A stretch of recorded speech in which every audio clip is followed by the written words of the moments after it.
homelessness really stems, it's so multifaceted that, you know, someone could be homeless because of their family life, or they could be born into not necessarily poverty, or maybe lose their job. We have some residents here that actually were upper middle class income citizens and lost their jobs and have been struggling and struggling and struggling, and now they find themselves, you know, at a homeless shelter. The hardest part, like I just mentioned, was walking across the threshold in Jan Peek Shelter and actually confiding in Mrs. Banks and letting her know that I'm homeless. That was the hardest part, which she made very easy because she's a very, very pleasant woman, and you could tell from her the first lines, the first things that she said during our conversation, that to me let me know that she was a very, very, you know, caring and a person who wasn't just there to be paid. She was a person that cared and had just like a knack for wanting to help the homeless. Not just myself.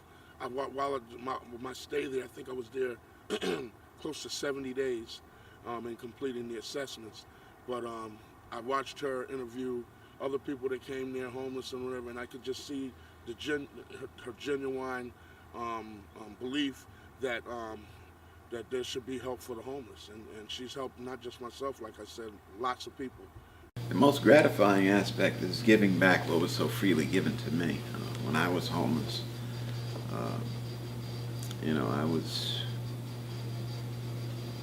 you know, kind of agitating, you know, towards people. But here it's gratifying because, you know, I get to give back.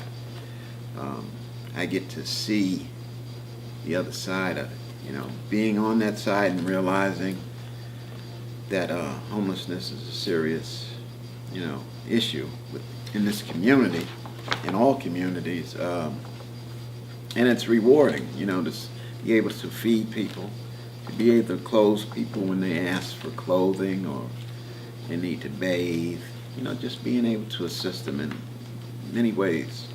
I volunteer about twice a week, and I also volunteer at a hospital I was at, but I find some spare time to, you know, help out. Well, just to help out people in a time of need, you know, help them get back on their feet, and most importantly, you know, just give back to, you know, to just everybody. The people here, the people that work here, they welcomed me. You know, the people that lived here, they made me feel comfortable, and you know, this is gonna sound corny, but they basically saved my life. You know, because I don't know where I'd be or what I'd be doing. I just think, you know, there aren't enough Jan Peeks in the world. I have seen some of the other shelters, and they may be a bed and it may be a meal, but it hasn't the loving and the caring and the follow-up that's so important. Jan Peek compared to other shelters is one of the most, I would say,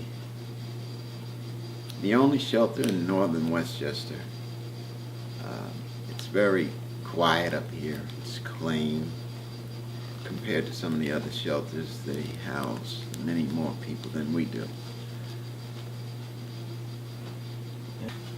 I guess Jan Peek changed my whole life because I thought that I would always be a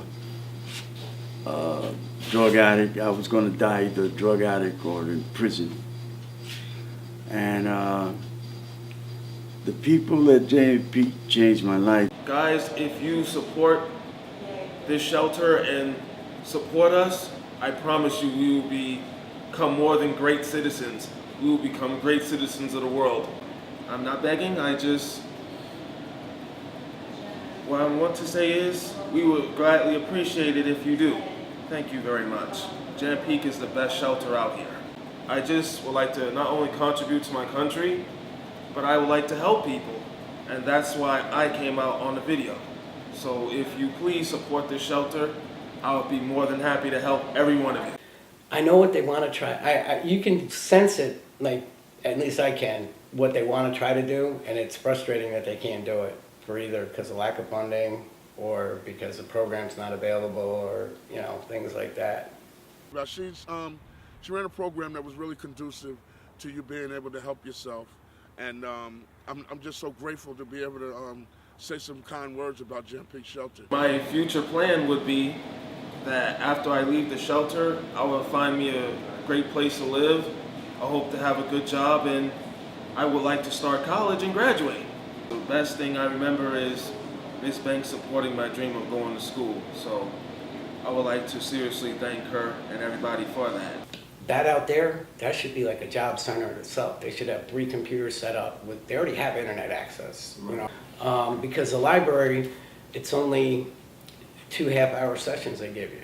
One of the major changes though, over the years that I would like to see is a purchase of a van. A lot of times, I see a van is needed. Most shelters, they have a van where they can transport clients to different local appointments and things to that effect. Just having a van, it makes things a lot easier for the facility. I think every 2 weeks we used to have game night where different organizations come in off the street, different churches, and they play cards with the guys, and they sit down and have a conversation with them, engage them in, different things like going to church or prayer if needed. I enjoy being around people. I enjoy helping people. Before I retired, I worked at the VA as a IT specialist software, and even though that was a high-profile job, when I came in the afternoons to do an 8-hour part-time shift, I was definitely felt at home. I enjoyed it. I enjoy this type of work. It's nothing better than giving back to people. And helping others. You can't take from the world. You got to give back. That's a hard question. I obviously like working in this field, what has made me the happiest? The smallest stories. The not so much the grand,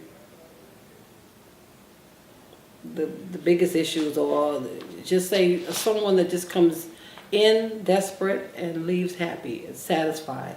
That's what really makes me happy. Well, my 2 most favorite things is obviously the food, but what's most important to me about this shelter is people actually care about you and that they try to help you with anything you need. They help you out with the phones. They also help you try to find housing. And also they have a cable TV back there, but that's just one of the perks. So if you do help this shelter, everybody could get great housing. So please help us, please. I'm not begging, I just would need and want your help. But thank you very much.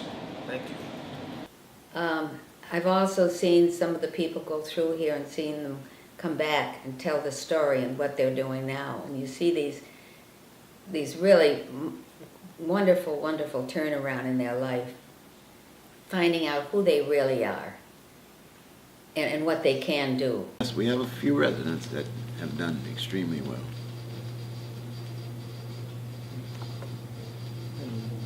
Okay, once again, Frederick Sprite Jr., recipient of Gem Peak Shelter, and I'm just proud to show through completing the program.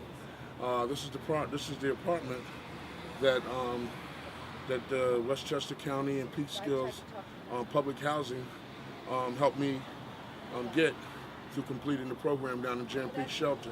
And how the people here, all different, yet learn to get along, learn how to behave. So I'm focused, and I am determined, and I'm always gonna be there for Gem Peak, to donate my time or to donate my artwork or whatever it takes to help the cause, because they helped me, so then in turn I should give back. So that's basically what I'm going to do. give back to Jan Peak. I'll do anything for this place. Anything, you know. Anytime they need me, all they gotta do is call me and I will be there. You know. Because like they said, you know, they did it for me, I gotta do it for somebody else, you know. And that's the way I feel. That's what I've been doing since I've been here. I mean, let me tell you something. If you're worried about, you know, crossing the threshold, how people might look at you, whatever, Miss Banks has a way, and the staff there, not just Miss Banks, all the staff there has a way of making you feel that you don't have to feel bad about that. It's not the worst thing in the world. And I left there with the kind of attitude that lets me know some people in today's society really should wake up, because you're basically only 1 or 2 incidents from being homeless at any time. Well, hopefully the rest of the year goes good, and I mean, hopefully things are good by the end of the year. I mean, I'm new here anyway, so we'll see what happens. We serve the population that is considered the worst, okay? It's that uncle that's always drunk at the table that you hate to see come home. It's that son that goes to the left. It's that mommy that can't grow up.